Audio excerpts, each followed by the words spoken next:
우리 시간 인사하도록 하겠습니다. 사랑하고 축복합니다. 네, 우리 또 인사하도록 하겠습니다. 천대까지 복받는 가정 되시길 바랍니다. 아멘. 우리가 믿음으로 선포한 대로 이루어질 줄로 믿습니다. 우리의 삶 가운데 하나님이 역사하시고 하나님이 역사하실 때 아름다운 큰 축복과 은혜가 우리의 삶에 풍성히 임하게 될 줄로 믿습니다. 우리가 선포한 대로, 우리가 믿는 대로 우리의 삶이 그렇게 되어질 줄로 믿습니다. 연속으로 이틀에서 다윗이 왕이 되어지는 과정에 대해서 말씀을 나누었습니다. 그리고 제가 말씀 전한 첫날에는 큰 전쟁의 사건이 있었습니다. 그리고 그 전쟁의 사건에서 누가 이겼었지요? 바로 다윗과 다윗의 신복들이 크게 이겼던 것을 볼 수가 있습니다. 참으로 다윗의 인생에 함께 하셨던 그 하나님의 은혜와 역사하심이 놀라운 것을 계속해서 살펴보았습니다. 오늘도 이제는 다윗이 더더욱이 왕으로 가까이 가는 그 과정 중에 있는 말씀에 나오는 것을 볼 수가 있습니다. 오늘 이 말씀 사무엘하 3장 2절부터 11절까지의 말씀을 통해서 말씀을 묵상해 보면서 한 사람이 떠오르는 것을 볼 수가 있었습니다.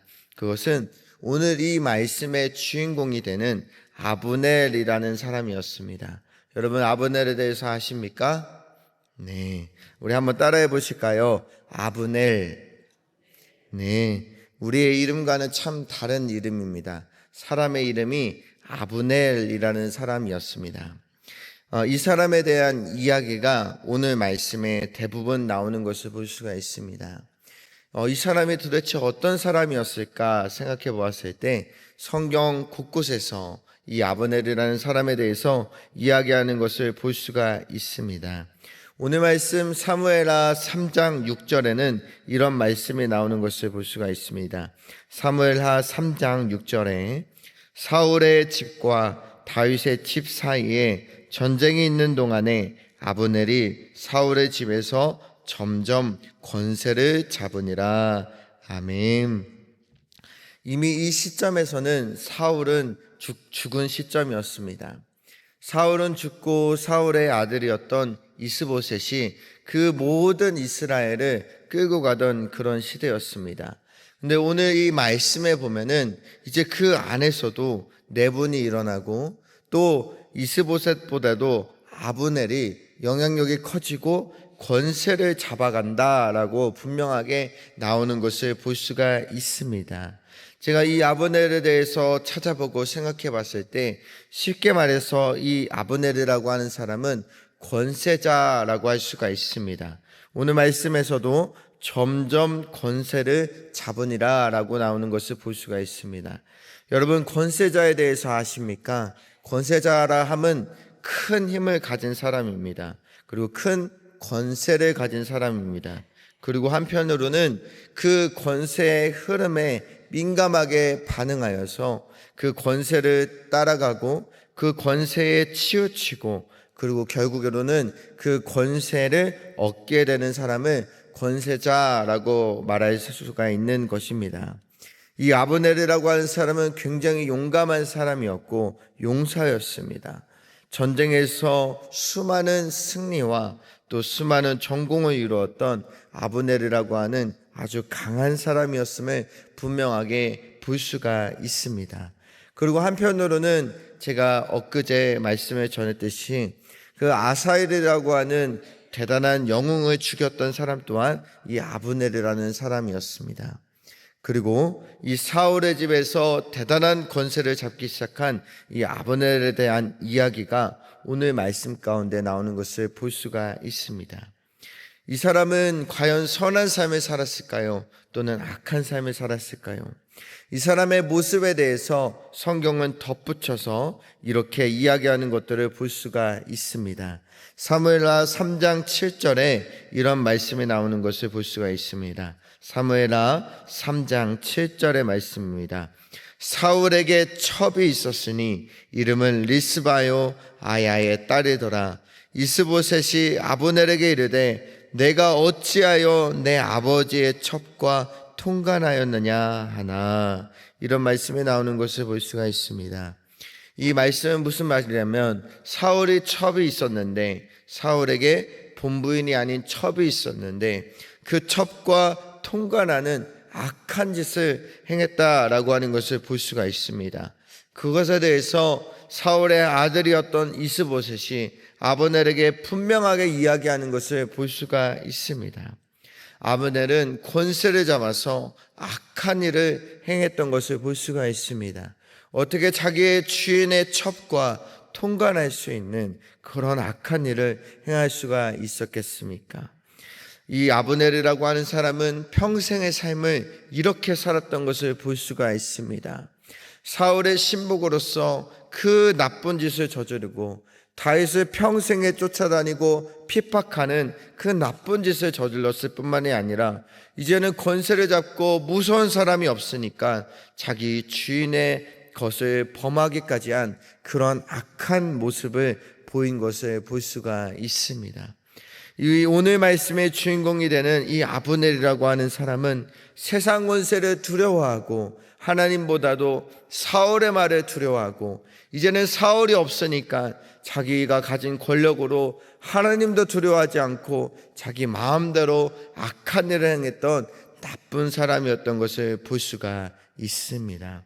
여러분, 우리의 삶 가운데서도 하나님을 기억하지 않고 하나님을 존중하지 않을 때 우리는 죄를 범하기가 쉽습니다.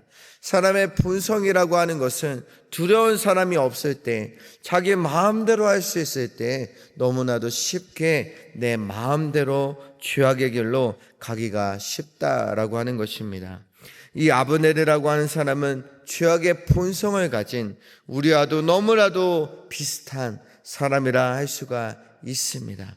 그러나 우리는 그 자유를 통해서, 그 힘을 통해서 악한 것을 선택하는 것이 아니라 하나님이 기뻐하시는 그 일들을 선택하며 살아가야 될 줄로 믿습니다. 아멘. 그렇게 살아갔던 아브넬의 인생이었는데 그에게도 새로운 마음이 들기 시작하였습니다. 그 마음이 그래도 하나님을 기억하고 그래도 다윗에게로 돌이키고자 하는 그런 마음을 가졌던 것을 볼 수가 있습니다. 오늘 말씀 사무엘하 3장 9절에는 이런 말씀이 나오는 것을 볼 수가 있습니다. 사무엘하 3장 9절의 말씀입니다. 여호와께서 다윗에게 맹세하신 대로 내가 이루게 하지 아니하면 하나님이 아브넬에게 벌 위에 벌 내리심이 마땅하니라. 아멘. 여호와께서 다윗에게 맹세한 대로 내가 꼭 이루어야 한다. 내가 그것을 이루지 않는다면 하나님이 벌 위에 벌을 내게 내리셔야 된다라고 분명하게 이야기하는 것을 볼 수가 있습니다. 여호와께서 다윗에게 맹세하신 것이 무엇입니까? 바로 그 하나님의 왕위를 사울의 집에서 다윗의 집으로 옮기게 하는 그 일을 하나님께서 맹세하신 것을 볼 수가 있습니다. 인생의 마지막에 아브넬은 하나님을 떠올렸습니다. 다윗을 떠올렸습니다. 그리고서는 그 모든 것을 그 맹세대로 하나님의 뜻대로 다윗에게 다 주어야 된다라고 생각을 했습니다. 그래서 다윗에게 이야기하고 전령을 보내서 그 모든 이스라엘을 다윗에게 주고자 마지막에 이렇게 마음을 먹었던 것을 볼 수가 있습니다.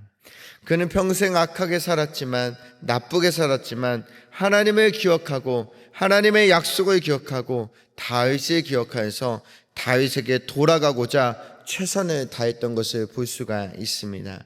하지만 안타깝게도 아브넬은 다윗에게로 돌아가지 못했습니다. 그에게 원수를 지었던, 그 자기가 죽였던 아사엘의 형이었던 요압이 거짓말을 치고 그를 조용히 불러내서 결국 다윗에게로 돌아가지 못하고 요압에게 의해서 최후를 맞이하고 죽음을 맞이하게 된 그의 모습을 보게 된 것을 볼 수가 있습니다. 평생을 하나님을 두려워하지 않고 사울을 두려워하고 하나님을 두려워하지 않고 권세를 두려워하여서 돌이켜야 되는데, 이제는 돌아가야 되는데 정작 돌이킬 그 시간에 결국은 돌이키지 못했던 아브넬의 인생을 볼 수가 있습니다. 우리는 이 말씀을 묵상하면서 돌이킬 수 있을 때 하나님 앞에 똑바로 돌이켜야 될 줄로 믿습니다. 우리가 마지막에 가서 돌이키려고 하면 안간힘을 써서 돌이키려고 하지만 돌이키기가 쉽지 않다라고 하는 것입니다. 나의 악한 행실은 나의 습관이 되어서 마음으로는 돌이키려고 하나 쉽게 돌이키지 못하는 일이 일어날 수도 있다라고 하는 것입니다. 우리는 아브넬과 같이 살아서는 안 될 것입니다. 우리 당장에 두려워하는 것이 있습니다. 우리 당장에 권세 있는 것이 두려워 보일 때가 있습니다. 쉽게 그것을 선택하고 따라갑니다. 그러나 우리는 보이는 것이 아니라 보이지 아니하지만 살아계시는 그 하나님 앞에서 뚜렷하게 살아가야 될 줄로 믿습니다. 그것이 천대까지 복받는 길이고 하나님이 함께 하시는 길이고 하나님이 복을 주시는 은혜의 길인 줄로 믿습니다. 그러기 위해서는 우리에게 믿음이 필요합니다. 그 믿음이 있을 때 우리는 보이지 않는 것을 보이는 것처럼 살아갈 수 있다라고 하는 것입니다. 우리의 삶을 아브넬과 같이 살아가지 아니하고 하나님 앞에서 살아가서 아름다운 인생의 길이 될 수 있기를 간절히 소망합니다. 아멘. 이 말씀을 떠올리면서 반대되는 한 사람의 인생이 떠올랐습니다. 그 사람은 누구냐면 여러분들도 묵상을 해오셨지만 바로 다윗입니다. 다윗은 사람의 권세와 사람의 힘을 신경 쓰지 않았습니다. 다윗은 하나님이 보이지 않지만 보이는 것처럼 살아갔습니다. 다윗은 하나님 앞에서 최선을 다해 살아갔습니다. 하나님이 기뻐하시는 그 일을 위해서 하나님을 위한 최선의 삶을 살아갔던 다윗임을 볼 수가 있습니다. 그래서 아브넬의 인생과 같지 않고 하나님이 주목하시고 가장 큰 은혜를 주시는 가장 아름다운 인생을 살아갔던 것을 볼 수가 있습니다. 여러분, 아브넬의 사례를 생각하시면서 우리의 삶을 다윗과 같이 돌이킬 수 있기를 소망합니다. 하나님 앞에서 살아가고 하나님을 존중하면서 살아가고 하나님을 사랑하면서 살아가고 하나님이 무엇을 기뻐하실까를 생각하면서 살아가는 그 아름다운 걸음이 바로 저와 여러분들의 걸음이 되기를 간절히 소망합니다. 아멘. 다윗에 대한 말씀 한 구절을 말씀드리고 말씀을 마무리하도록 하겠습니다. 사무엘상 17장 45절에 이런 말씀이 나오는 것을 볼 수가 있습니다. 사무엘상 17장 45절에 다윗이 블레셋 사람에게 이르되 너는 칼과 창과 단창으로 내게 나아오거니와 나는 만군의 여호와의 이름 곧 내가 모욕하는 이스라엘 군대의 하나님의 이름으로 내게 나아가노라. 아멘. 너는 칼과 창과 단창으로 내게 나오지만 나는 하나님의 이름으로 너에게 나아간다라고 분명하게 이야기하는 것을 볼 수가 있습니다. 여러분, 아브넬이라고 하는 사람은 평생 칼과 창과 단창으로 살아갔습니다. 칼로 살아갔고 창을 두려워하였고 단창을 두려워하면서 그 권세를 두려워하면서 살아갔던 사람이 바로 아브넬이라는 사람이었습니다. 그러나 다윗은 하나님의 이름으로 나아가고 하나님의 이름으로 살아가고 하루하루를 하나님의 이름 앞에서 최선을 다해 살았던 사람임을 분명하게 알 수 있습니다. 여러분들은 어떤 것을 의지하며 살아가시겠습니까? 눈에 보이는 어떤 것으로 살아가겠습니까? 아니면 하나님의 이름으로 살아가시겠습니까? 바라기는 여러분 후회하시기 전에 하나님의 이름으로 살아가시기를 소망합니다. 나중에 돌이키기 어려워서 괴로움을 당하기 전에 하나님 앞에서 살아가시기를 소망합니다. 비록 그것이 미련해 보이고 힘이 없어 보이는 길이라 할지라도 그 길은 하나님이 가장 기뻐하시고 은혜를 주시고 응답을 주시는 그 길인 줄로 믿습니다. 우리는 오직 믿음으로 다윗과 같이 하나님의 이름으로 살아갈 때 우리의 오늘 하루를 승리할 수 있고 우리의 삶의 문제가 해결되며 우리의 길이 열려지게 되고 하나님의 큰 축복과 은혜가 함께하는 그 놀라운 삶을 살아가게 될 줄로 믿습니다. 오늘 이 말씀 가운데는 아브넬에 대한 이야기들이 가득히 있습니다. 하나님은 이 말씀을 통하여 우리에게 말씀하시는 줄로 믿습니다. 아브넬과 같이 살아서는 안 돼. 너희 눈앞에 보이는 그것을 두려워하면서 살아가서는 안 돼. 아브넬과 같은 길을 걸어가서는 안 돼. 라고 분명하게 말씀하시는 줄로 믿습니다. 우리가 믿음의 눈으로 하나님을 바라보고 하나님 앞에서 뚜렷이 살아가며 하나님만을 붙잡고 살아갈 때 하나님이 큰 은혜와 능력으로 우리의 삶을 붙들어 주실 줄로 믿습니다. 그렇게 살아가시는 아름다운 인생을 살아가시는 놀라운 하나님의 사람으로 승리하시기를 간절히 소망합니다. 아멘. 우리 시간에 같이 기도하도록 하겠습니다. 하나님, 주님 앞에 온전히 돌이키게 하여 주옵소서. 하나님 앞에서 하나님을 붙들고 살게 하여 주옵소서. 하나님 큰 은혜를 내려 주시옵소서. 우리 주여 부르고 통성으로 기도하겠습니다.